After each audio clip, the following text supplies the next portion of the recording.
श्रीराम श्रीराम पाहतानो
सुकृताची जोडी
श्रीराम श्रीराम लक्ष्मी वल्लभा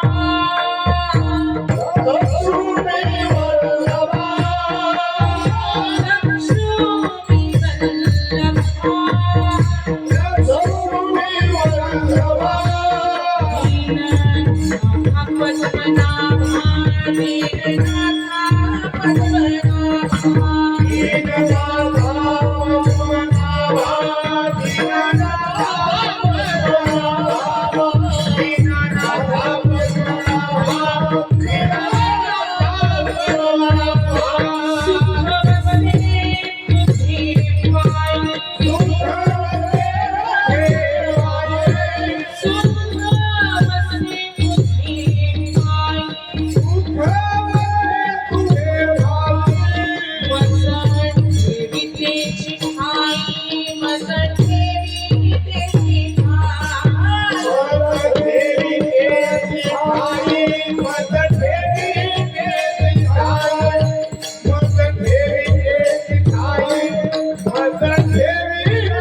सर्वांनी टाळी वाजवायची. थोड्याच भगवान परमात्मा सोबत वाजवायचे.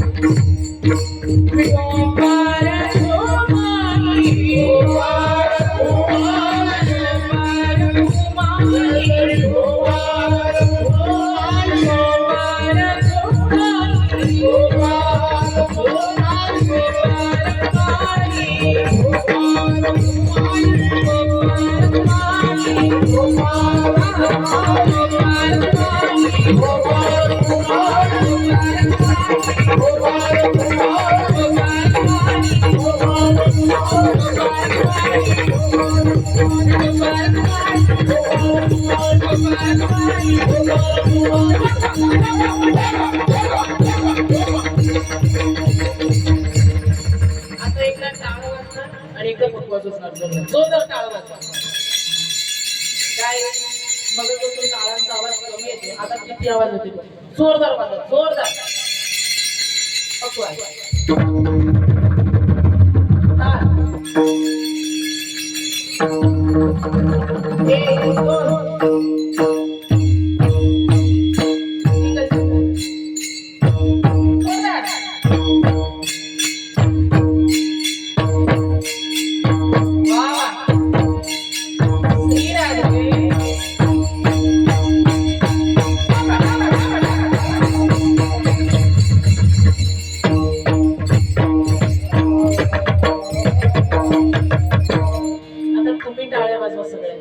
जोरदार. हॅलो हॅलो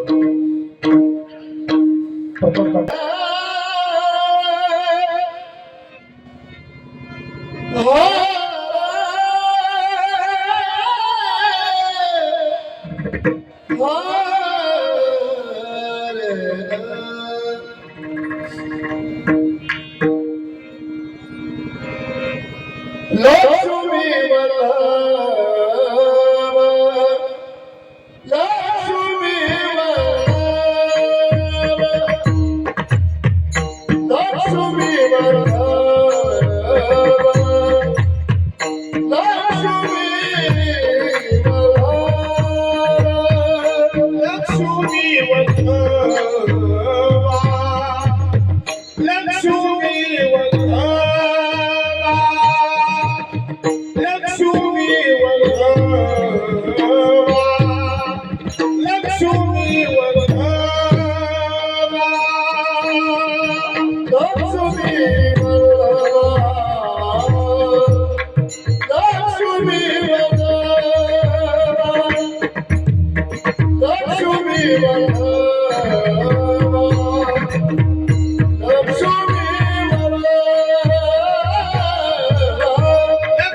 श्रीराम श्रीराम लक्ष्मी वल्लभा दीननाथा पद्मनाभा सुख वसे तुझे पायी मज ठेवी तेची ठाई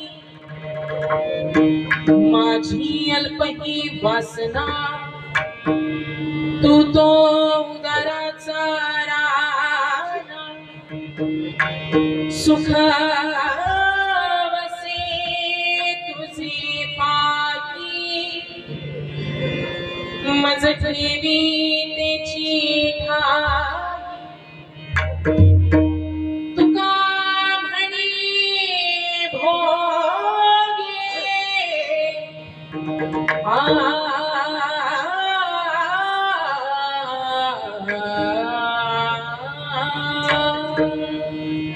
तुका म्हणे भोगे पीडा केली धाववेगे सुखवसी तुझे पायी मज ठेवी तेची ठाई विठ्ठल विठ्ठल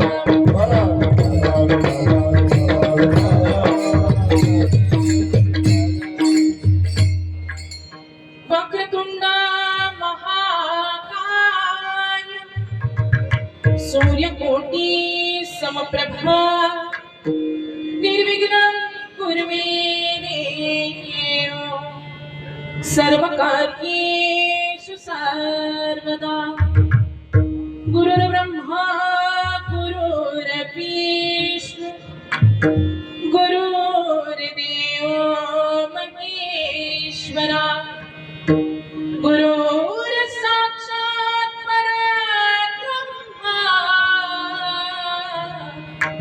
तस्मै श्री गुरवे नमः महायोगपीठे तटे भीमनद्यं वरं पुण्डरीकाय नाथं समागतं तिष्ठं दमानन्दकं परब्रह्मलिङ्गं भजे पाण्डुरङ्गं पाण्डुरङ्गाकारो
पंचकृपादाने कथेचा विस्तारू बाबाजी सद्गुरु दास तुकार.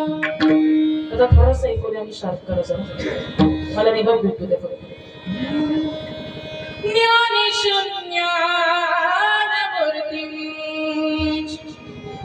साक्षात् प्रेमास्मरूपिणीं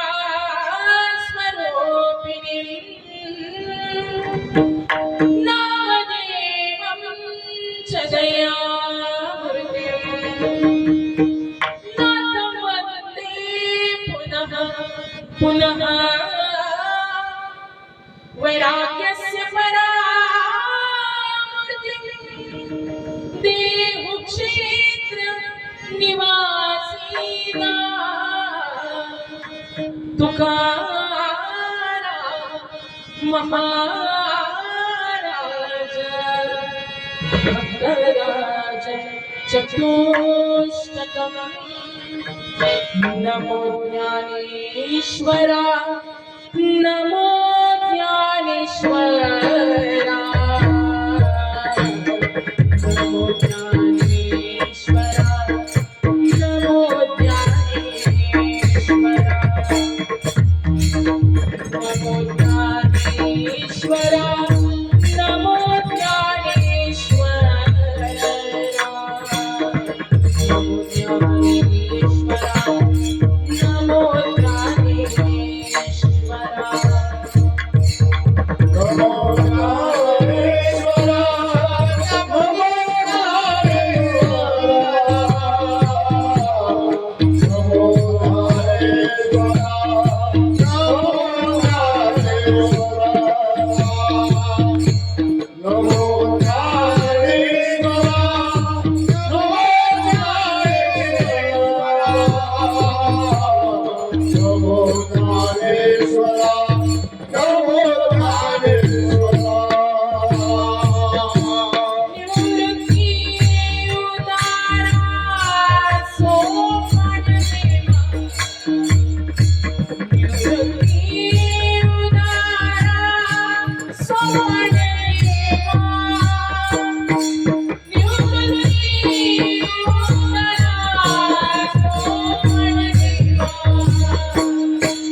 लक्ष्मी वल्लभा दीननाथा पद्मनाभा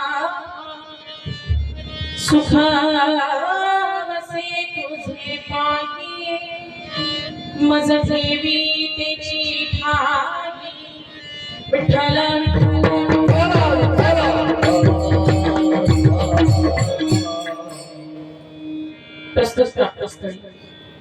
प्राप्त प्रसंग भगवान परमात्म्याच्या सेवेसाठी थोडासा इफेक्ट ठेवा दादा. तुम्हा सकल मायबापांच्या सेवेसाठी उपस्थित केलेला अभंग महाराष्ट्र भूषण जगद्वंदनीय वैराग्याचे मूर्तिमंत पुतळे देहूंचे सुप्रसिद्ध साधक संत हृदय सम्राट भागवत संप्रदायाचे आद्य कळस ज्यांनी नाही केला कधी भजनाचा आळस असे संत महंत श्रीमंत पंचमवेद निर्माते जगद्गुरु तुकोबाराय यांचं गोड असं भगवान परमात्म्याचं भगवतीचं वर्णन करणारा गोड असं या ठिकाणी सेवेसाठी अभंग घेतलेला. आता भवानी मातेचा उत्सव म्हटल्यावरती जोगवा आलाच, मागणं आलंच, पण अभंगच मागणी परी घेतला. अरे की मला मगाशी विचारलं गिरेदादांनी की ताई अभंग कोणता आहे, म्हटलं वेगळाच घेतलाय. मला तुम्ही अपेक्षित करताय तो घेतलाच नाही. म्हटले नाही, दरवर्षी कुळीची कुळदेवी होतो, येई हो गोंधळा होतो, तो दरवर्षी अभंग होतात. मला आपण काहीतरी वेगळं घेऊ. मग आज याच ठिकाणी सर्वांच्या पाठाचा सर्वांच्या परिचयाचा तुकोबारांचा गोड असा अभंग याच ठिकाणी सेवेसाठी घेतलेला आहे. तत्पूर्वी सेवेला सुरुवात करण्याआधी अल्पासा परिहार देणे भक्ताचं आद्य कर्तव्य आहे. आज आपल्या या पिंपळकुटे गावामध्ये यात्रेच्या आदल्या दिवशी, हनुमान जयंतीच्या आदल्या दिवशी आई तुळजाभवानी मातेच्या मूर्तीची प्राण प्रतिष्ठापना आणि खऱ्या अर्थाने हे 11वं वर्ष. पुढच्या वर्षी एक तप पूर्ण होऊन जाईल, आपली साधना पळाला जाईल. हे 11वं वर्ष आणि या 11व्या वर्षातील ही सेवा माझ्या वाट्याला मी माझे परमभाग्य समजते. थोडासा इको कमी करा. आणि खऱ्या अर्थाने आज ज्यांच्या माध्यमातून याच ठिकाणी मला येण्याचा योग आला. आजची तारीख खरं माझी सांगलीची होती. माझ्या लक्षामध्ये मी 1 वर्षापूर्वी मला ही तारीख दिलेली आहे. सांगलीला मोठा उत्सव असतो, महोत्सव असतो. आजची तारीख सांगलीची होती. बॅनर वगैरे सगळं छापून झालं. मग मला बाबांचे परमस्नेही परममित्र आदरणीय हरिभक्त परायण शरद महाराज गुटकुले यांचा फोन आला की ताई आपली अशी अशी तारीख आहे. मग तिकडचं कीर्तन कॅन्सल करावं लागलं. मला आधी तुम्हाला शब्द दिलाय, मी इथेच यावं लागणार. तारीख लिहून घेतली नव्हती का लक्षात नव्हती, पण भवानी मातेच्या मनामध्ये होतं की यावं आणि सेवा करून घ्यावी. आणि खऱ्या अर्थाने आजचा हा दिवस माझ्या वाट्यात आलेला आहे. मी माझे परमभाग्य समजते.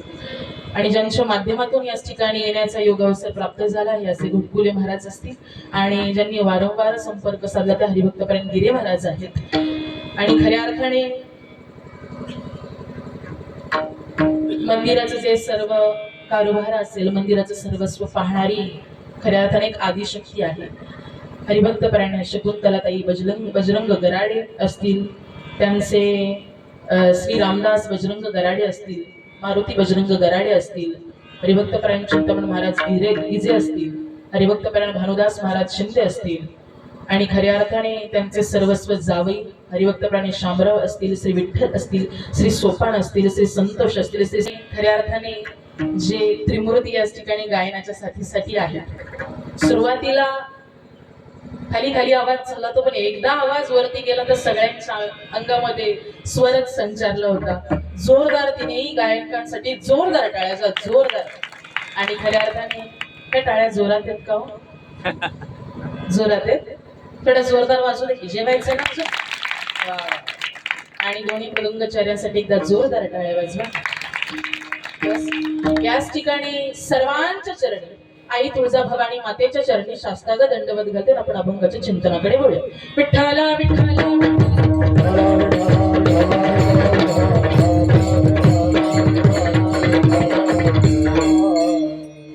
सर्वात प्रथम सर्वांना एक नम्रतेची विनंती आहे. ज्या ज्या वेळेस विठ्ठल विठ्ठल असं भजन येईल, ज्या ज्या वेळेस गायकाच्या मुखामधून सरस्वतीचं आगमन होईल, आई भगवतीचं आगमन होईल आणि मृदुंगामधून नाद ब्रह्म बाहेर येतील, त्या वेळेस त्या सरस्वतीचं स्वागत हे जोरदार टाळ्यांच्या गजरात झालं पाहिजे. विठ्ठला विठ्ठला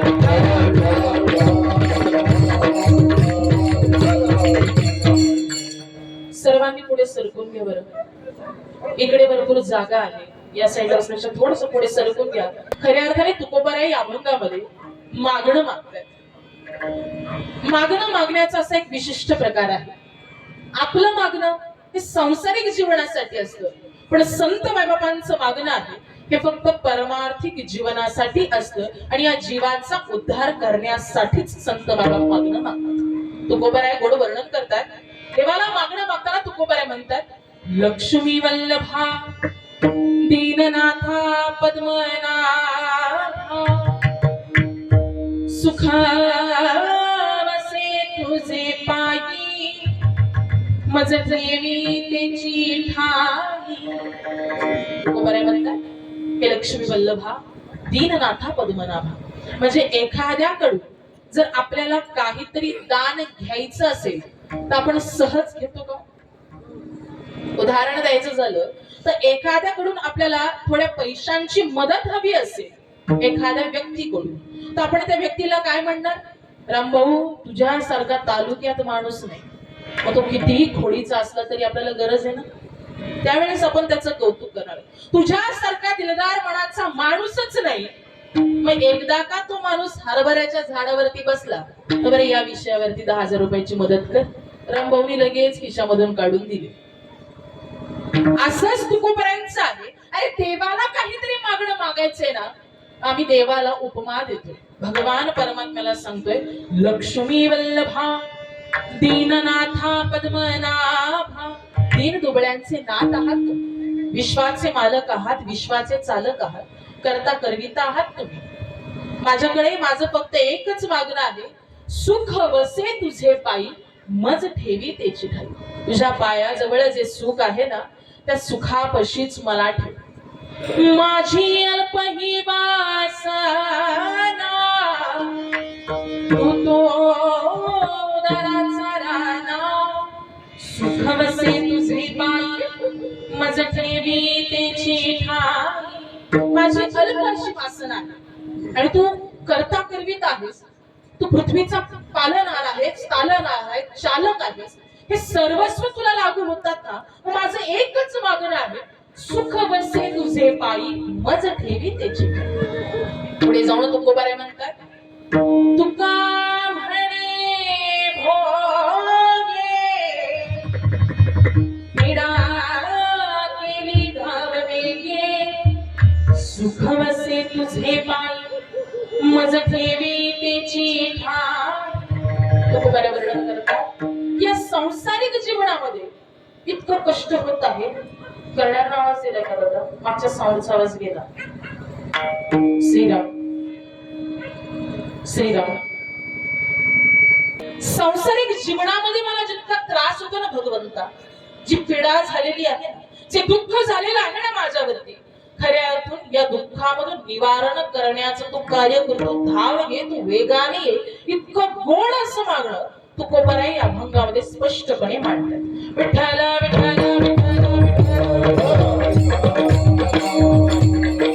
खऱ्या अर्थाने आपण जमलेलो आहोत आई भगवतीच्या या वर्धापन दिनानिमित्त. मला सांगा, त्या आई भगवतीचे किती उपकार आहेत तो तुमच्या आमच्यावरती, अनंत उपकार आहेत. बघा, ती आई भगवती अन्नपूर्णा म्हणून तुमची आमची भोग भागवत असते. अन्नपूर्णा म्हणून तुमची आमची भोग भागवत असते. लक्ष्मी म्हणून ती तुम्हा आम्हाला धनाचं दान देते. अन्नपूर्णा म्हणून अन्नाचं दान देते, लक्ष्मी म्हणून धनाचं दान देते, आणि खऱ्या अर्थाने रेणुका म्हणून सर्वांची रोगराई नष्ट करत असते. माझी रेणुका माऊली कल्पवृक्षाची सावली. माझी रेणुका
माझी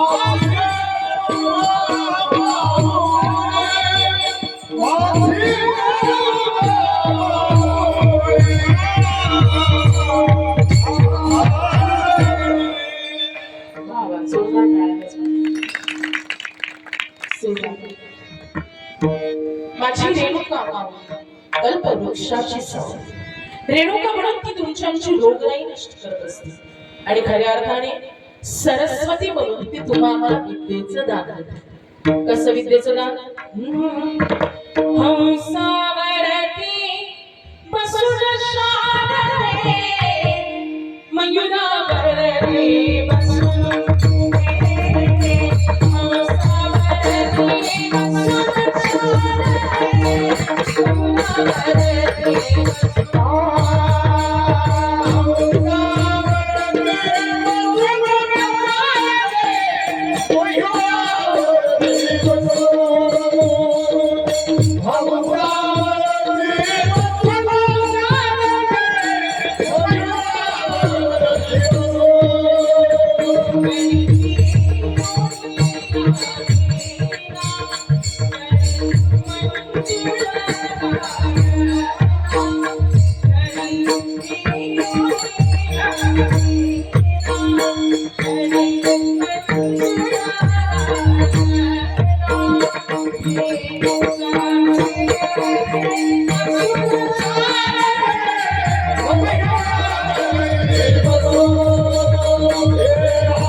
सरस्वती म्हणून ती तुम्हाला विद्येचं दान देत असते.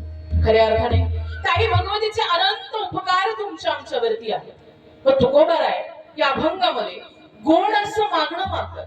लक्ष्मी वल्लभा दीननाथा पद्मनाभा.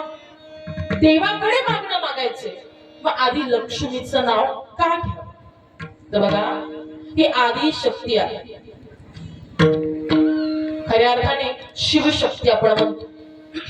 प्रत्येक भगवंताचं नाम जरी आपण घ्यायचं असेल, सिया राम, राधा कृष्ण, शंकर पार्वती, म्हणजे सती शिव असंही म्हटलं जातं, शक्ती शिवशक्ती म्हटलं जातं. खऱ्या अर्थाने सर्वात आधी स्त्री का, स्त्रीला अग्रक्रमावरती स्थान दिलंच का?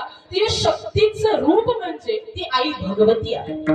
या शक्तीचं रूप म्हणजे ती आई भगवती आहे. मग आज आपण याच ठिकाणी आपण जमलेलो आहोत त्या आई भगवतीला आपलंसं करण्यासाठी, तिचा जागर करण्यासाठी. इतके वर्ष आपण तिची पूजा करतो, आराधना करतो, ध्यान धारणा करतो. मग त्या आई भगवतीचे तुमच्या आमच्यावरती किती उपकार आहेत. त्या आई भगवतीला कसं अळवायचं, त्या आई भगवतीला कसं आपलंसं करायचं, तर गोड असं गोंधळ बघा. उधो बोला उधो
जोरदार उदोफला कृष्णबाई माऊलीच आई भगवतीकडे मागणं मागावं म्हटल्यावर आधी तिचं कौतुक करावंच. आता माझा प्रश्न इथं जमलेला प्रत्येकांना आहे, विश्वातला पहिला गोंधळी कोण? संपूर्ण विश्वातला पहिला गोंधळी कोण? तर बघा या प्रश्नाचं उत्तर गोड असं आहे. देवी भागवतामध्ये वर्णन आलेलं आहे. ब्रह्मदेवाचे 2 मानस पुत्र, राजा दशरथ विठ्ठल विठ्ठल. ब्रह्मदेवाचे 2 मानस पुत्र, एक दक्ष महाराज आणि नारद महर्षी. देवी भागवतामध्ये गोड असं वर्णन आलेलं आहे. दक्ष महाराज आणि नारद महर्षी हे 2 मानस पुत्र. आता ब्रह्मदेवाने काय करावं? सृष्टीच्या विस्ताराचं काम कोणाकडे दिलेलं आहे? दक्ष महाराजांकडे. दक्ष महाराजांना सांगितलं की दक्षा, आता जे सृष्टी विस्ताराचं जे काम मी करत होतो, जे कार्य मी करत होतो, आता हे कार्य तुला करायचं आहे. आता ते कार्य दक्ष महाराजांकडे ब्रह्मदेवाने सोपवलेलं आहे. सृष्टी विस्ताराचं काम म्हणजे खऱ्या अर्थाने कसं? ज्याचं झाड ज्याच्या सत्तेशिवाय हलू शकत नाही, आपण डोळ्याची पापणी ज्याच्या सत्तेशिवाय फडकू शकत नाही, या पृथ्वी तलावरचे एकही जीव ज्याच्या सत्तेशिवाय चालू शकत नाही, हे सृष्टी विस्ताराचं काम गोड वर्णन केलेलं आहे. तुझी या सत्तेने वेदाचे बोलावे, तुझी या सत्तेने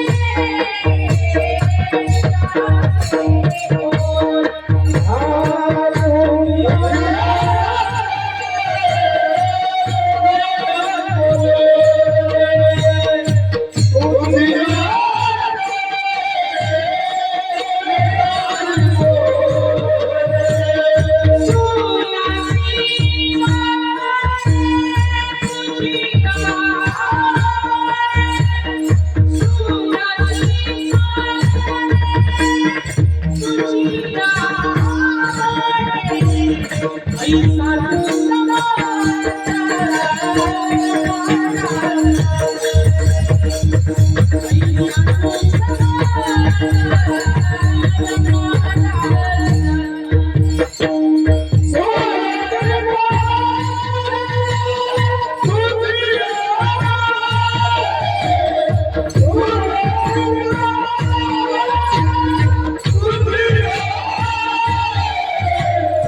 विश्वाचा मालक विश्वाचा चालक, तुझ्या सत्तेने वेदांशी बोल. सृष्टी विस्ताराचं काम दक्ष महाराजांकडे देण्यात आलं. आपला प्रश्न काय होता? विश्वातला पहिला गोंधळी कोण? दक्ष महाराजांकडे सृष्टीच्या विस्ताराचं काम केलेलं आहे. आणि दक्ष महाराजांना सांगितलं की दक्षा, खऱ्या अर्थाने या सृष्टी विस्ताराचं काम तुमच्या हाती सोपवलेलं आहे. तुम्ही 10,000 पुत्रांची निर्मिती करा, त्यांना वनामध्ये पाठवा, ध्यान धारणा करायला सांगा, आणि एकदा का त्यांची ध्यान धारणा पूर्ण झाली तर ते पुन्हा घरी परत येतील. मग त्यांचा विवाह लावून द्या, एकाचे 2 हात होतील आणि त्या पुत्रांना सृष्टी विस्ताराच्या कामासाठी तुमच्या मदतीला घ्या. वडिलांच्या सांगण्याप्रमाणे दक्ष महाराजांनी काय करावं? सृष्टी विस्ताराच्या कामासाठी 10,000 पुत्रांची निर्मिती केली. 10,000 पुत्रांची निर्मिती केल्याबरोबर खऱ्या अर्थाने त्या 10,000 पुत्रांना वनामध्ये पाठवले. मुलांनो, तुम्ही ध्यान धारणा करा, तपश्चर्या करा, सिद्ध व्हा, साधक व्हा, आणि नंतर पुन्हा गृहस्थाश्रमी परत या, कंकल या भवनामध्ये या, आणि तुम्ही आल्याबरोबर तुमचा विवाह लावून देण्यात येईल, तुमचे 2चे 4 हात होतील, आणि तर नंतर तुम्ही माझ्या सृष्टी विस्ताराच्या कामाला मला मदत करा. गोड असं सांगितल्याबरोबर 10,000 पुत्रांची निर्मिती केली, मुलांना वनामध्ये पाठवलं, ध्यान धारणा तपश्चर्या झाली. आता तपश्चर्या होत असताना पुन्हा परतीचा प्रवास मुलांचा सुरू झाला. परतीच्या प्रवासाला लागल्याबरोबर त्यांना भेटले कोण? त्यांचे काका, जिनकी बात कभी रद्द नहीं होती उन्हें कहते हैं नारद. नारद महर्षी मिळाले. नारद महर्षींच्या मुखामध्ये भजन सातत्याने सुरू होतं बरं का. नारायणा रमारमणा, नारायणा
नारद महर्षी भेटल्यानंतर मुलांनो कुठे चाललेला? महात्मा, हम हमारे भवन जा रहे. आमच्या वडिलांनी सांगितलेला तुम्ही सिद्ध व्हा, साधक व्हा, गृहस्थाश्रमी पुन्हा परत या, तुमचा विवाह लावून देण्यात येईल आणि खऱ्या अर्थाने विवाह लावून दिला तर तुम्ही आमच्या सृष्टी विस्ताराच्या कामाला मला मदत करा. त्यावेळेस नारद महर्षींनी विरक्तीचा उपदेश करावा. पोरांनो, लग्न करून कोणाचं भलं झालं? कोणाचं झाले हो भलं? आता बोलणार नाही कारण की आधी शक्ती पाठीमागेच बसलेली आहे. लग्न करून कोणाचं भलं झाले? लग्न करू नका, साधकपणा सिद्ध व्हा, पुन्हा वनामध्ये परत. नारद महर्षींनी उपदेश केल्यावर 10,000 पुत्रांना विरक्तीचा उपदेश केला. ही बातमी कळाली दक्ष महाराज. आता दक्ष महाराजांना बातमी कळाल्याबरोबर खऱ्या अर्थाने पुन्हा दक्ष महाराजांनी 10,000 पुत्रांची निर्मिती करावी. पुन्हा 10,000 पुत्रांना वनामध्ये पाठवलं. ध्यान धारणा करा, नामस्मरण करा, सिद्ध व्हा, पुन्हा परत या, तुमचा विवाह लावून देण्यात येईल. असं पाहता पाहता 20,000 पुत्रांची निर्मिती करून त्या 20,000 पुत्रांना नारद महर्षींनी विरक्तीचा उपदेश केला. आता विरक्तीचा उपदेश केला खरं, ही बातमी दक्ष महाराजांना कळली. दक्ष महाराजांना इतका राग आला, इतका राग आला. दक्ष महाराजांनी शाप दिला की नारद महर्षी कधीही एका जागेवरती थांबून कोणालाही उपदेश करणार नाही.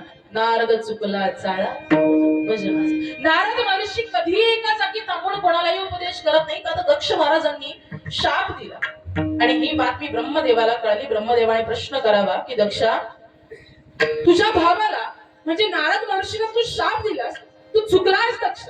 बाबा मी बरोबर केलेलं आहे. नाही, तू दक्षात चुकलेला आहेस. बाबा मी बरोबर केलेलं आहे. तुम्ही जे काम माझ्या हाती सोपवलं सृष्टी विस्ताराचं, 20,000 पुत्रांना विरक्तीचा उपदेश करून त्यांनी चुकी केली म्हणून मी त्यांना शाप दिला. दक्षा तू चुकला आहेस, मान्य कर. याचं कारण काय होतं? तर नारद महर्षींनी जे काम केलं ते खऱ्या अर्थाने संत महात्मे काय काम करतात? तो जगाच्या हिताचं, जगाच्या कल्याणाचं, तुम्हा जडजीवांच्या उद्धाराचं कार्य संत मायबाप करत असतात. दक्षा तू कसा चुकलेला आहेस? तुझ्या 20,000 पुत्रांची निर्मिती केली होती, ते धड पुरुषही नव्हते आणि स्त्रीही नव्हता, तो किन्नर समाज होता. आणि ते काम जर तू त्यांच्या हाती सोपवलं असतं तर खऱ्या अर्थाने नारद महर्षी त्याच्यामुळेच त्यांना विरक्तीचा उपदेश दिला. तर तू काय कर की बाबा याच्यामधून प्रायश्चित्त मला प्राप्त व्हावं तर मी काय करावं? त्यास उपदेश करावं, सांगावं. तू 9 दिवस दिवा तेलवत ठेव तुझ्या घरी आणि आई भगवतीची उपासना कर. आई भगवतीची उपासना दक्ष महाराजांनी करावी. 9 दिवस दिवा तेलवत ठेवावा आणि खऱ्या अर्थाने ज्या वेळेस ती भगवती प्रसन्न होईल तिच्याकडे एक मागणं माग. काय मागणं माग? तू कन्या म्हणून माझ्या पोटी जन्माला. आई भगवतीची उपासना करावी. 9 दिवस दिवा तेलवत ठेवावा. विश्वातला पहिला गोंधळी कोण? दक्ष महाराजांनी आई भगवतीची उपासना केली. 9 दिवस रात्रंदिवस दिवा तेलवत ठेवला आणि खऱ्या अर्थाने आई भगवतीला आपलंसं केलं. पहा, आई भवानी तुझ्या कृपेने तारस भक्ता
कथा सर्वांना पुढे यातच आहे. ती आई भगवती प्रसन्न झाली आणि आई भगवतीने अट टाकली की दक्षा मी तुझ्या पोटी, दादा मगाशी आवाज होता, साऊंडला आवाज देऊच नका, हे 2 साऊंडला आवाज द्या. श्रीराम श्रीराम श्रीराम श्रीराम. पाठवर वजनाचे शार्प करा जरा, मला रिवर्ब भेटू द्या. सांगा बघ की दक्षा मी तुझ्या पोटी जन्म घेईल, पण माझी एक अट आहे. ती अट अशी आहे, ज्या वेळेस मी उपवर होईल त्यावेळेस माझा विवाह भगवान शंकरांशी लावून द्यायचा. आणि दुसरी अट ही अशी आहे, ज्या वेळेस तू भगवान शंकरांचा अपमान करशील त्यावेळेस मी तुझ्या संपूर्ण राज्याचा त्याग करून निघून जाईल. पुढची कथा सर्वांना ज्ञात आहे. विश्वातला पहिला गोंधळी म्हणजे दक्ष महाराज. दक्ष महाराजांनी 9 दिवस दिवा तेलवत ठेवावा, आई भगवतीची उपासना करावी. का तर आपल्या चुकीचं प्रायश्चित्त घेण्यासाठी वडिलांनी सांगितलेलं आहे, बाबांनी सांगितलेलं आहे, आई भगवतीची उपासना. मग त्या आदि शक्तीला अग्रक्रमावरती स्थान दिलं गेलं. मग तुकोबरांकडे एकच पर्याय, भगवान परमात्म्याकडे काहीतरी मागणं मागायचंय ना, तर आधी आई भगवतीचं नाव घ्यावं आणि देवाला मागणं मागावं. अभंगाच्या प्रथम लक्ष्मी वल्लभा, लक्ष्मी वल्लभा, लक्ष्मी वल्लभा, लक्ष्मी वल्लभा, लक्ष्मी वल्लभा, लक्ष्मी वल्लभा, लक्ष्मी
जोरदार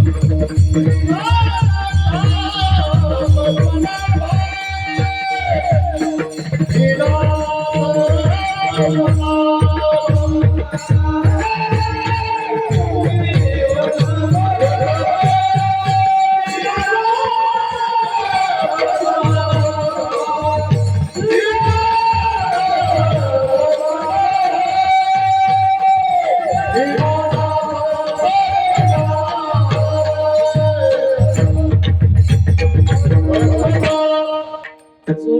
वाजवा, जोरदार. लक्ष्मी वल्लभा दीननाथा पद्मनाभा सुख वसे तुझे पायी मज ठेवी तेची ठाई. तुकोबरांनी गोड असं मागणं भगवान परमात्म्याप्रती मागितलं. तर बघा, संत मायबाबांचं मागणं आहे हे सांसारिक जीवनासाठी नसून तर परमार्थिक जीवनासाठी आहे. तुकोबरांचे 125 मागणी पर अभंग. प्रत्येक अभंग जर आपण पडताळून पाहिला तर खऱ्या अर्थाने त्या अभंगामधलं मागणं असं गोड आहे. हिची दान देगा देवा तुझा विसरण भाग कृपाळू सज्जन तुम्ही संत जन एवढे कृपादान तुमचे मज आठवण तुम्ही द्यावी पांडुरंगा देव माझी सांगा का फुलती. इथपर्यंत नाही. तुम्ही विश्वनाथ दीन रंगमी अनाथ तुका म्हणे देवा काही भातुके पाठवा. मागणं मागितलं फक्त परमार्थिक जीवनासाठीच मागणं मागितलं. कारण की बघा, संतांचा स्वभाव आहे भगवंताकडे काहीच मागणं न मागणं. पण ती मागणी मागण्याची वेळ केव्हा आली तर देवाचा स्वभाव आहे मागत नाही म्हणून आग्रह करणे. तुकोबर आहे, काहीतरी मागा, काहीतरी मागा. काय मागावं भगवंता?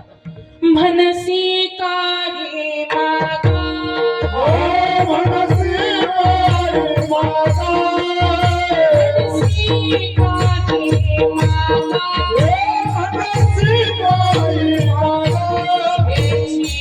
काही मागा, देवा पांडुरंगा, देवा पांडुरंगा, देगा पांडुरंगा, देगा पांडुरंगा, देगा पांडुरंगा,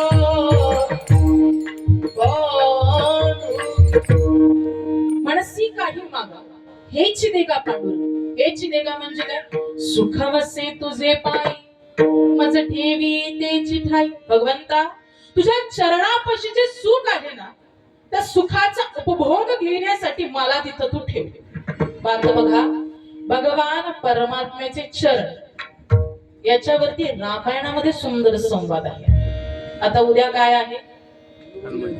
हनुमान जयंती. भगवान परमात्म्याच्या चरणापाशी ठाव कुणी घ्यावं? हनुमंतराय. हनुमंतरायांची जयंती आहे. जय हनुमान ज्ञान गुण सागर जय कपी सती लोक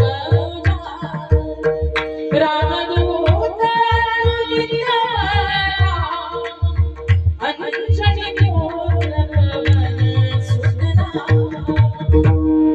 रामायणामधला संवाद आहे ज्या वेळेस प्रभू रामचंद्र आणि सीता माता दोघांचा संवाद सुरू होता. प्रभु, आपके चरण से ज्यादा मेरे चरण बहुत अच्छे हैं, बहुत खूब है.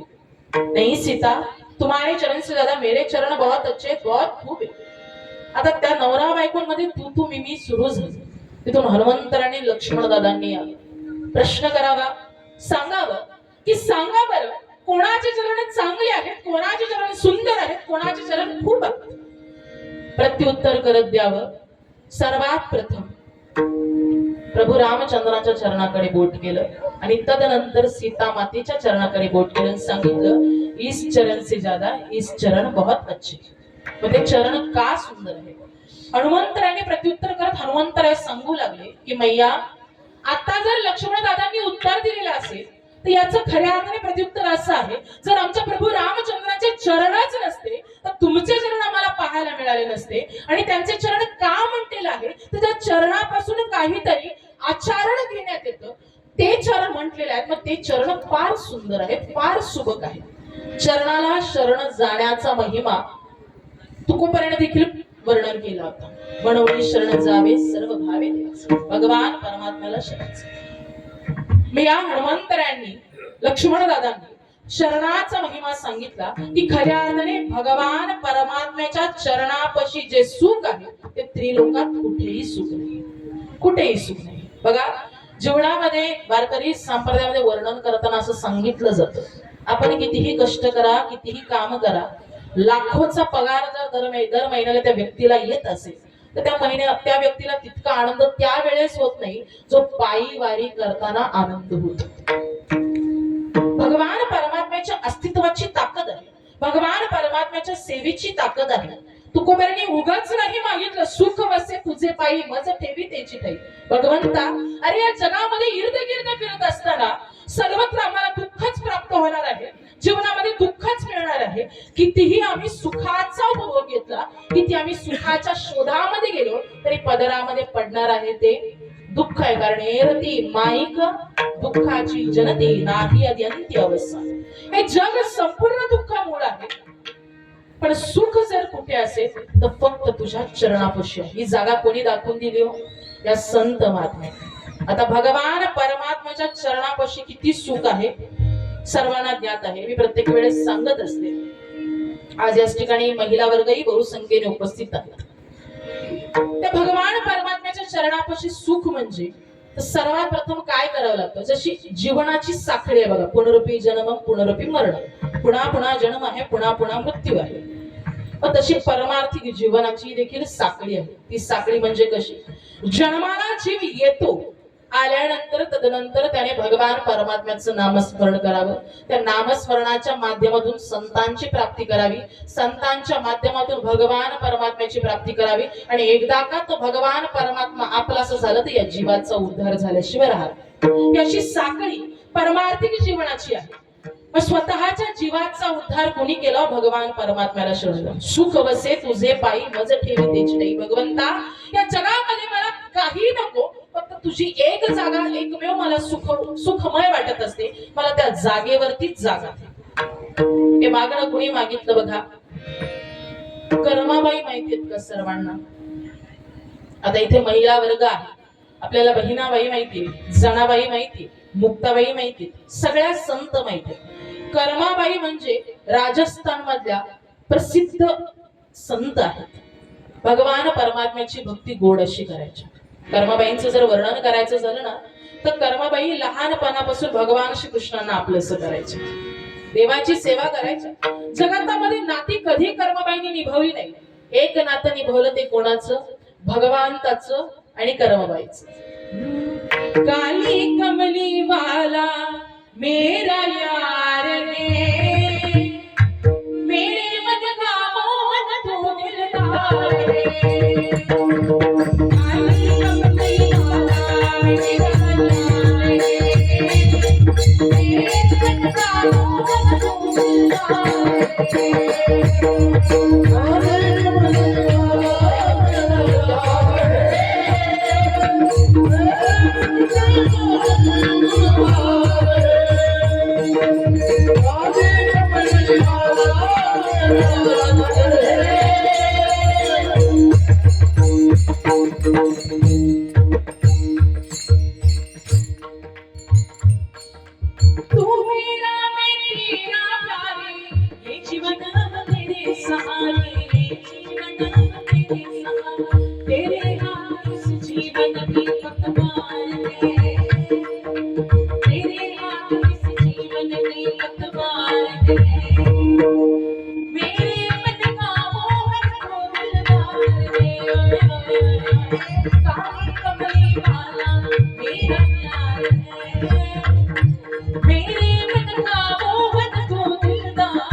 एक नातं निभावलं ते म्हणजे भगवान परमात्म्याचं आणि माझं. कर्माबाई अवघ्या लहान होत्या. माता माऊली ऐकताना सर्वांगाचे कान करून ऐक. भगवान परमात्म्याच्या चरणापाशी सुख मागणाऱ्या कर्माबाई, अवघ्या लहानशा कर्माबाई. घरामध्ये श्रीकृष्णांची भक्ती व्हायची, घरामध्ये भगवान परमात्म्याला आपलंसं करायचं आणि खऱ्या अर्थाने सातत्याने मुखामध्ये भगवान परमात्म्याचं नामच म्हणायचं. श्रीकृष्ण गोविंद हरे मुरारी, हे नाथ नारायण वासुदेव. भगवान परमात्म्याची भक्ती करायची, कारण भागवतामध्ये वर्णन तितकं गोड केलेलं आहे. सच्चिदानंद रूपाय विश्वोत्पत्त्यादि हेतवे तापत्रय विनाशाय श्रीकृष्णाय वयं नमः. भगवान परमात्म्याची भक्ती गोड अशी कर्मबाई करायची. आता कर्माबाई भगवान परमात्म्याची भक्ती करतात. अवघ्याशा लहान अशा कर्माबाई आहेत. कर्माबाईंच्या वडिलांनी सांगितलं की कर्मा, मी तीर्थयात्रेला चाललेलो आहे, आता भगवान परमात्म्याकडे तू लक्ष द्यायचं. कसं लक्ष द्यायचं?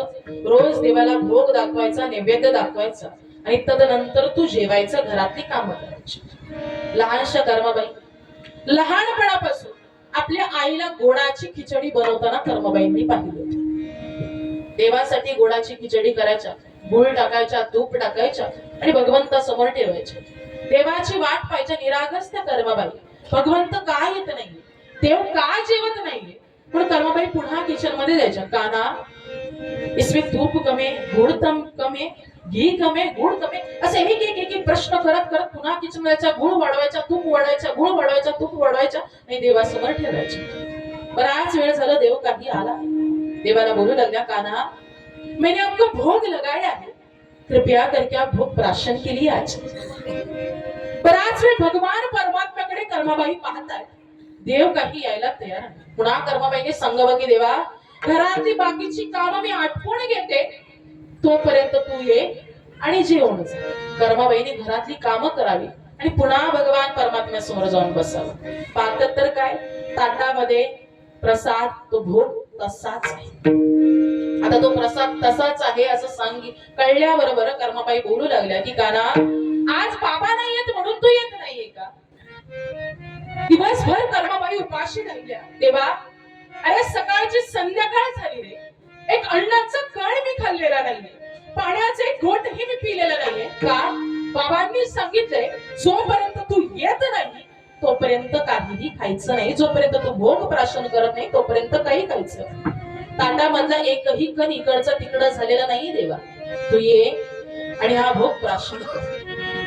आकाशवाणी व्हावी आणि आकाशवाणी मार्फत काय सांगावं, कर्मा, आपने भोग लगाया है पर आपने पडदा नहीं ढका. आजही आपण वृंदावनामध्ये जातो ना, त्यास भगवंताला 56 भोगांचा नैवेद्य दाखवला जातो, त्यास पडदा लावला जातो आणि खऱ्या अर्थाने पडदा लावल्यानंतर भगवान परमात्मा येतात, भोग प्राशन करतात आणि निघून जातात. कर्माबाईने आपली ओढणी घ्यावी. अरे देवा, इतकीच गोष्ट होती ना, संपूर्ण दिवस लावणार आहे तू यामध्ये. ओढणी घ्यावी, आपल्या डोळ्यावरती झाकावी. देवा, माझा हात वरपर्यंत जात नाही, पण मी पाहणार नाही, तू ये आणि भोग खाऊन जा. भगवंताने साक्षात यावं, नैवेद्य प्राशन करावं आणि निघून जावं. बरेच दिवस त्यामध्ये निघून गेले. कर्माबाईचे वडील घरी आले. बोलू लागले, कर्मा, अगं स्वयंपाक घरामधला गुळही संपला, तुपही संपला, महिनाभराचा किराणा तू 8 दिवसात संपवलं. तस कर्माबाईने सांगावं की बाबा, कृष्णाला कधी तूप जास्त लागत होतं, कधी गुळ जास्त लागत होतं, असं करून करून सगळं संपवलं. अरे ज्या विश्वाच्या मालकाला कर्माबाईचे आई वडील बाहेर शोधायला गेले, तो विश्वाचा मालक घरात त्यांच्या मुलीमध्ये प्राप्त झाला होता. त्यांच्या मुलींना प्रसन्न झाला. कर्माबाई लहानाच्या मोठ्या झाला. भगवान परमात्म्याच्या चरणापाशी सुख कसं मागितलं बघा. देवाला रोज कर्माबाई बोलायच्या की भगवंता, जीवनामध्ये मला काही नाही दिलं तरी चालेल, पण माझं मरण फक्त तुझ्या चरणापाशी आलं पाहिजे. भगवंत कर्माबाईला मैया म्हणायचे. अजूनही राजस्थानमध्ये जगप्रसिद्ध कर्माबाई की खिचडी नावाचं ठिकाण आहे. अजूनही असं म्हटलं जातं, ज्या वेळेस कर्माबाई निघून गेल्या, त्यांनी देह ठेवल्याबरोबर विश्वाचा मालक इतका रडला कर्माबाईसाठी. आणि अजूनही तिथली लोक असं म्हणतात की भगवान परमात्मा येतो आणि कर्माबाईच्या झोपडीचा दरवाजा ठोठावून खिचडी मागत असतो. सुख वसे तुझे पायी मज ठेवी त्याची ठाई. एक दिवस भगवान परमात्म्याने आपल्या गृहस्थाश्रमी यावं, घरामध्ये यावं, भगवान परमात्म्याच्या चरणापाशी प्राण सोडावा. आणि या जगतामध्ये सर्व सुख नश्वर आहे. जर सत्य काय असेल तो माझा भगवान परमात्मा आहे, माझ्या भगवान परमात्म्याची सेवा आहे आणि माझ्या भगवान परमात्म्याच्या सुखाचं सत्य या कर्माबाई अभंगाच्या द्वितीय चरण. सुखवते तुझे पायी सुखवते तुझे पायी सुखवते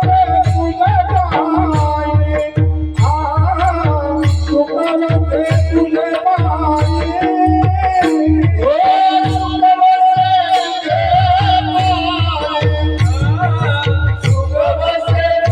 पायी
सुखवते तुझे पायी सुख वसे तुझे पायी मज ठेवी तेची ठाई. भगवंता तुझ्या चरणापाशी सुख आहे, त्या ठिकाणी मला ठेव.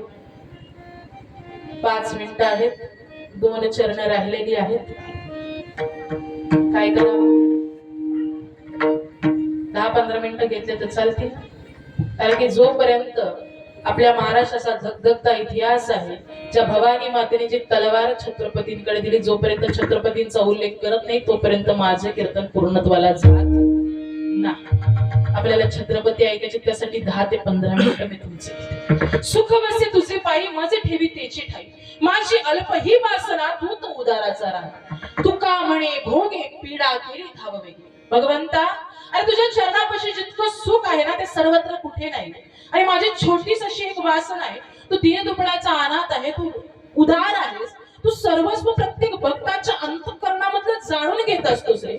या संसारिक जीवनामध्ये जितकं दुःख आम्हाला होतोय ना, जितका त्रास आम्हाला होतोय ना, ते त्रास दूर करण्याचं कारण फक्त तू आहेस. फक्त तू धाव घे, तू वेगाने आमच्या हाकेला धावून ये.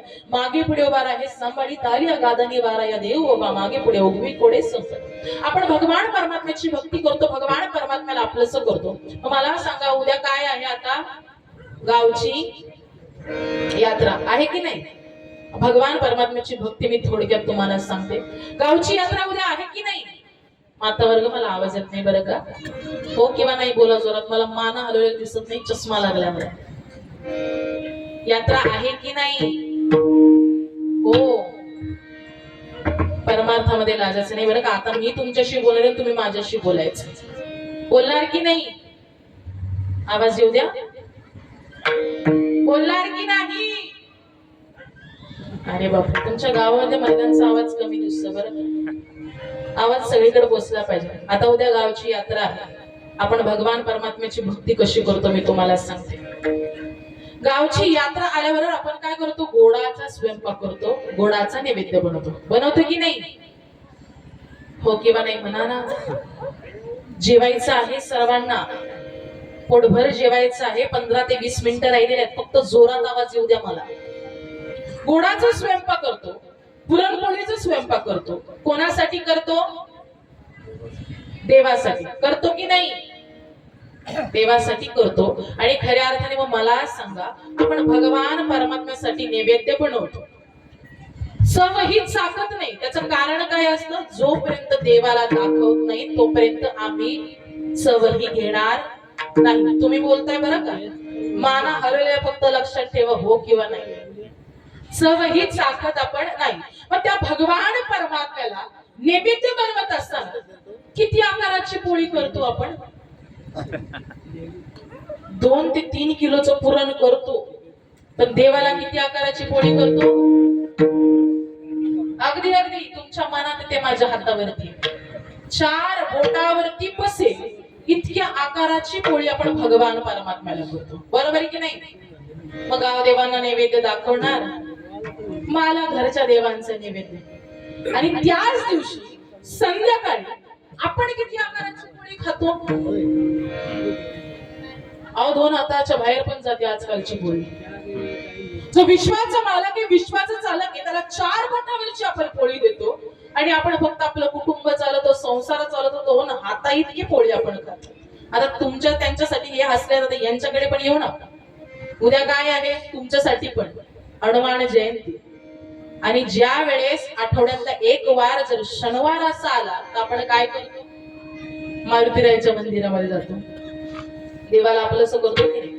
मारुतीरायाला आपलंसं करत असताना अगरबत्ती, तेल आणि नारळ घेऊन जातो.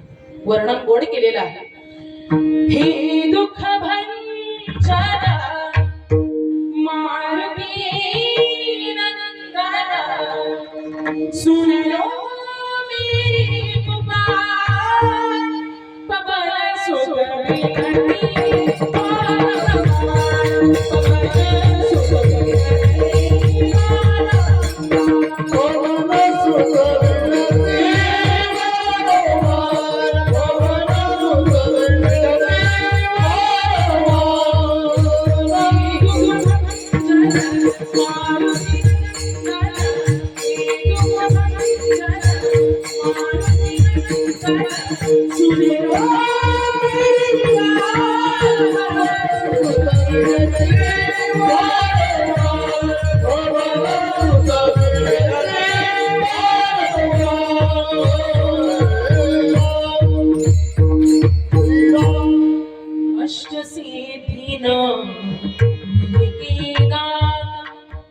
दुखियों के तुम भाग्य विधाता, सिया राम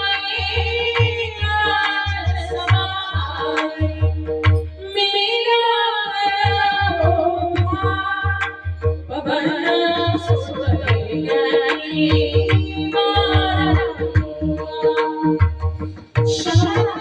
मारुतीरायाच्या मंदिरामध्ये जातो.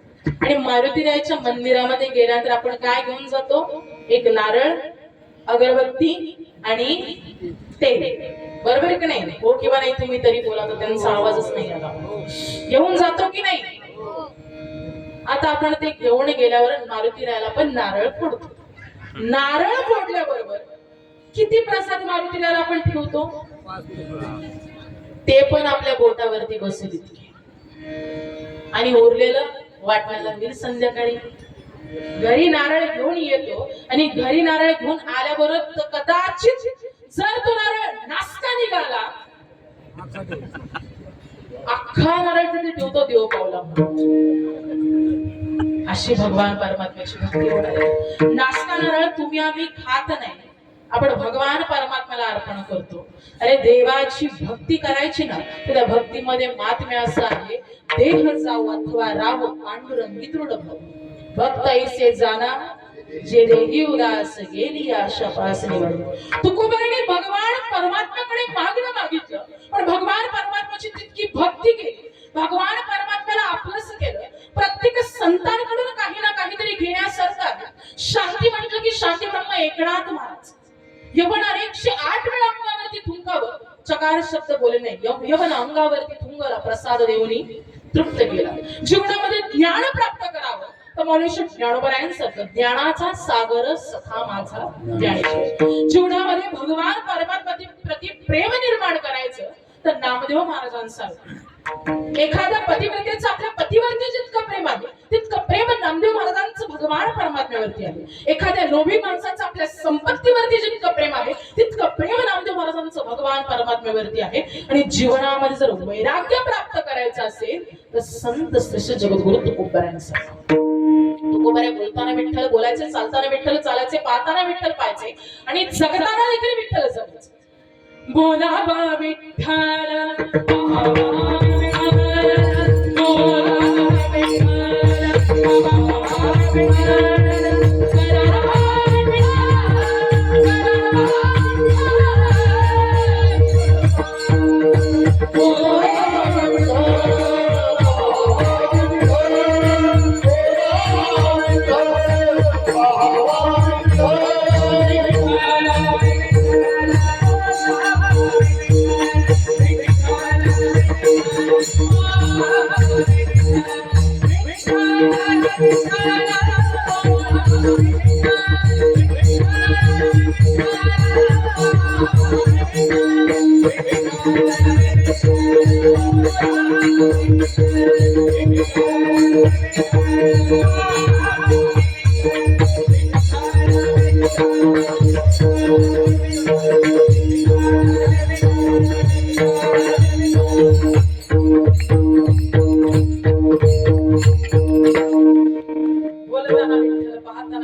जगताना विठ्ठल.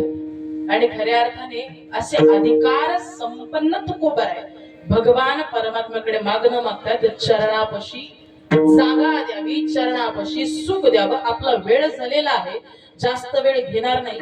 सर्वांनी माझ्या पाठीमागे गोड असं भजन म्हणा, हात वरती करा, सर्वांचे हात वरती करा, सर्वांचे. विठोबारा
झालं या आई भगवतीची आपण उपासना करताय, सेवा करताय. पुढच्या वर्षी एक तप पूर्ण होऊन जाईल, आपली साधना पूर्णत्वाला पुढच्या वर्षी जाईल. सुंदर असं वातावरण आहे, धर्ममंडप आहे, धर्म मंदिर आहे. माझ्यापेक्षा वयाने, ज्ञानाने, मानाने, अधिकाराने सर्व गुण संपन्न श्रोतृवर्ग आहे. आणि खऱ्या अर्थाने आमच्या भगिनी महाराष्ट्रातील सुप्रसिद्ध कीर्तनकार हरिभक्त परायण जयश्रीताई येवले देखील याच ठिकाणी जोरदार टाळ्या वाजवा. खऱ्या अर्थाने आपल्या पत्नीच्या पाठीमागे खंबीरपणे उभे राहणारे असे रखमाईचे विठ्ठल देखील याच ठिकाणी हरिभक्त परायण अक्षय महाराज येवले जोरदार असे त्या टाळ्या वाजवा. आज सुंदर असं वातावरण आहे, जास्त वेळ घेणार नाही, फक्त मोजून 10 मिनिटं घे, चालेल ना? मोजून 10 मिनिटं घेते, कारण की आज आपण सर्वजण याच ठिकाणी जमलेला आहात आई भगवतीच्या उत्सवानिमित्त. हा पाहिलं ना त्यांना, ज्यांच्या माध्यमातून याच ठिकाणी याचा योग आला, ते लेट आले पण थेट आले बरं का. हरिभक्त परायण शरद महाराज घुटकुले खऱ्या अर्थाने त्यांनी आठवण करून द्यावी, ही सेवा आज माझ्या जीवनामध्ये प्राप्त व्हावी. आज याच ठिकाणी तुकोबारांनी मागणं मागितलं, पण बघा सर्वांगाचे कान करून ऐका. स्वराज्यासाठी देखील एक मागणं मागितलं गेलं. कोणाकडे मागणं? अरे आठवतं आम्हाला जिजाऊ साहेबांच्या आधीचा काळ, ज्यावेळेस दिवसा एवढ्या माता माऊलींची आबरू उठली जायची, दिवसा एवढ्या शिलक्षेत केले जायचे, दिवसा एवढ्या रक्ताच्या नद्या वाहिल्या जायच्या. आणि कोण वाचविल या महाराष्ट्राला काळाचं तडा केलं? कोण काढेल या महाराष्ट्राला काळाचं तडा केलं? अरे कोणी नसेल ना, एकटी जिजाऊ समर्थ. त्या पण जिजाऊ मासाहेबांनी मागणं मागितलं बरं. कोणा राजाकडे नाही, कोणा प्रधानाकडे नाही, कोणा पुरुषाकडे नाही, मागणं मागितलं एका स्त्रीने एका स्त्रीकडे. काय मागणं मागावं?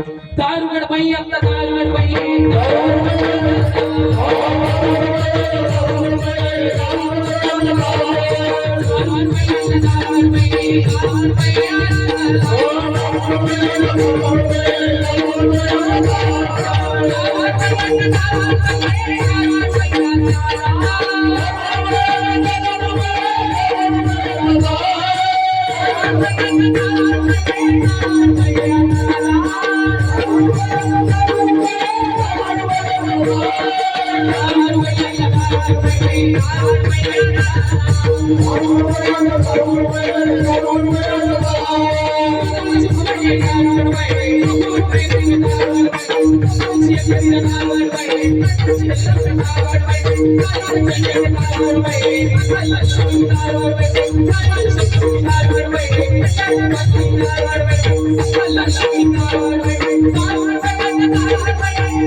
कुठे उघडला?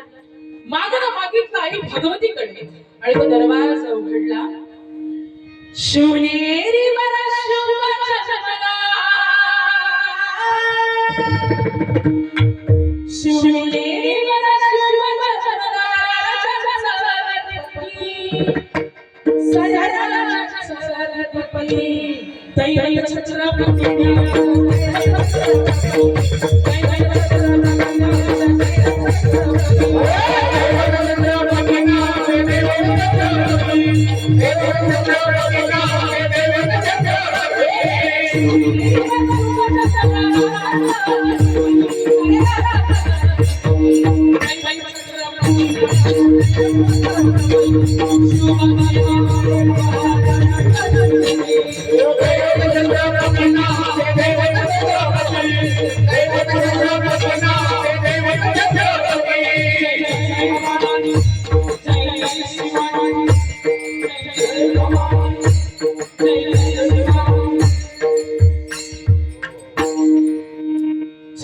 शिवाजी महाराजांचा जन्म असायचा.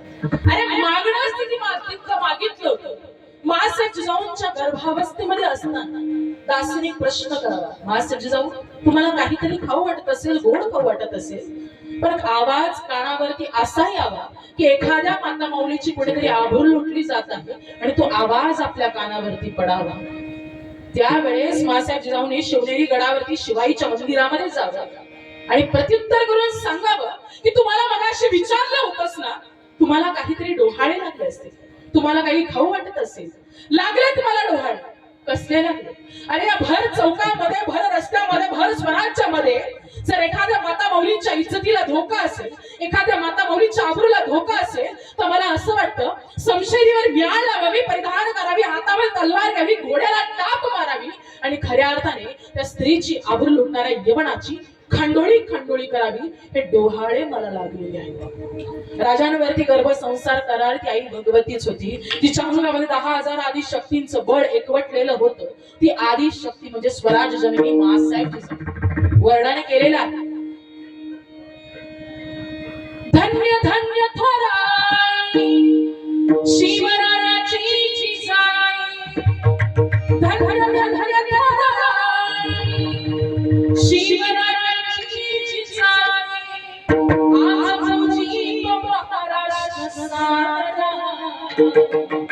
मुझे माचा माचा माचा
अरे महाराष्ट्र महाराष्ट्र महाराष्ट्र म्हणजे भक्तीच्या आणि दिलाचा शक्तीच्या पहिले दिलाचा महाराष्ट्र.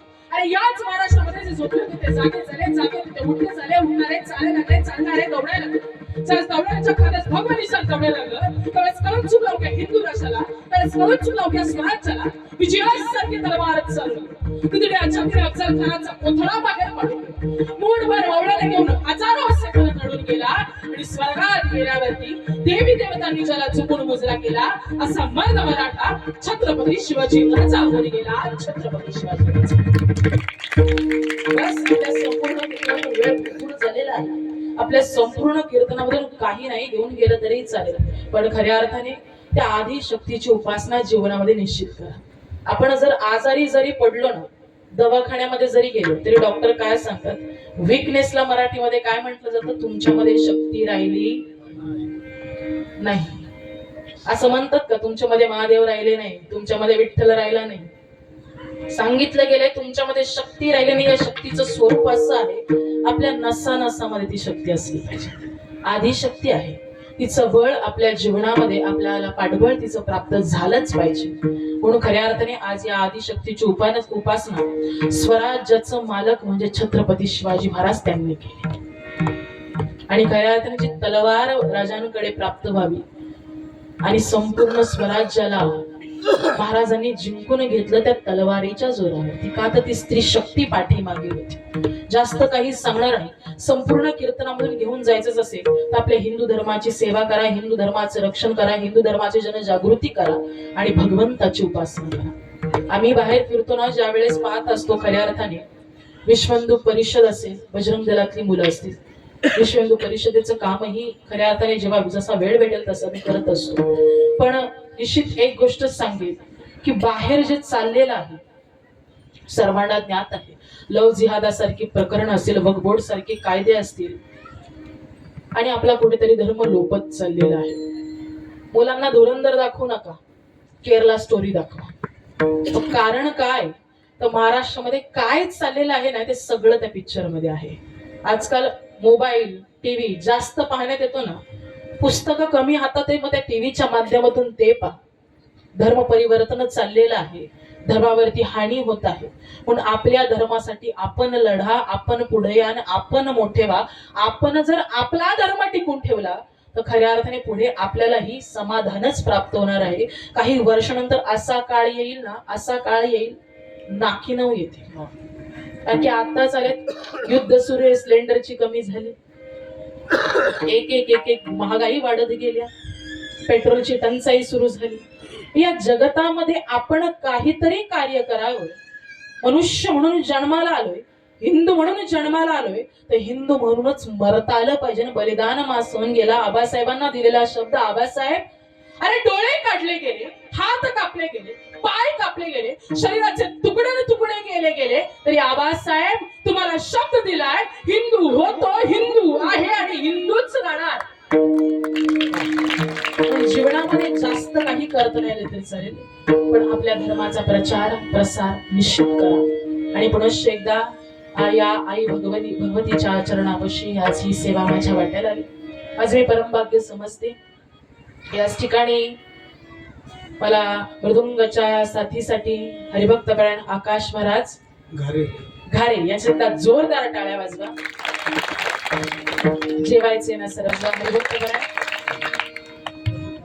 प्रतीक महाराज गराडे गराडे, त्यांच्या सुद्धा जोरदार टाळ्या वाजवा. आणि गायनाच्या साथीसाठी हरिभक्त परायण बाबांचे परमस्नेही परम मित्र आदरणीय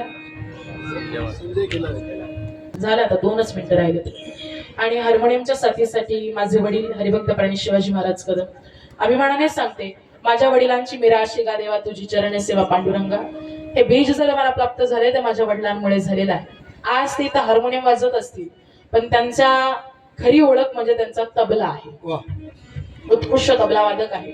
छोटीशी ओळख करून द्यायची झाली तर अशी, अयोध्येमध्ये राम मंदिर आहे. त्या राम मंदिराचे कोषाध्यक्ष गुरुवर्य स्वामी गोविंद देवगिरीजी महाराज, त्यांच्यासोबत झालं बाहेर देशामध्ये 15 वर्ष झालं बाबा कथेच्या साथीला तबल्याला बाहेर 15 वर्ष झालं फिरले स्वामीजींसोबत. आणि आज खऱ्या अर्थाने हे जर जे काही असेल नारदाच्या गादीवरती उभं राहून बोलणं, ही केवळ आई वडिलांची पुण्य आहे. माझ्या मातोश्री देखील याच ठिकाणी आलेल्या आहेत. हरिभक्त पण वैश्यराई कदम, त्यांचे त्या जोरदार टाळ्या वाजवा. आणि पुनश्च एकदा ज्यांच्या माध्यमातून याच ठिकाणी माझा पद दुसऱ्याला द्यायचं ते थोडं थोडं आणि स्वतः घ्यायचं ते बरोबर.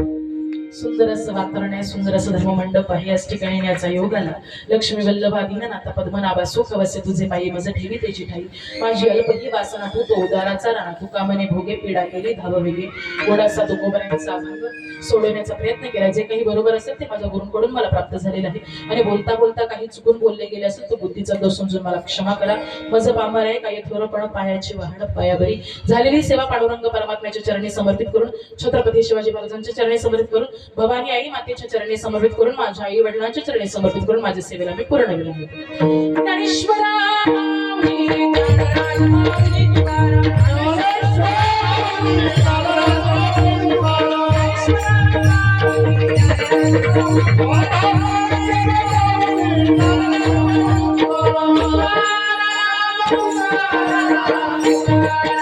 Thank you.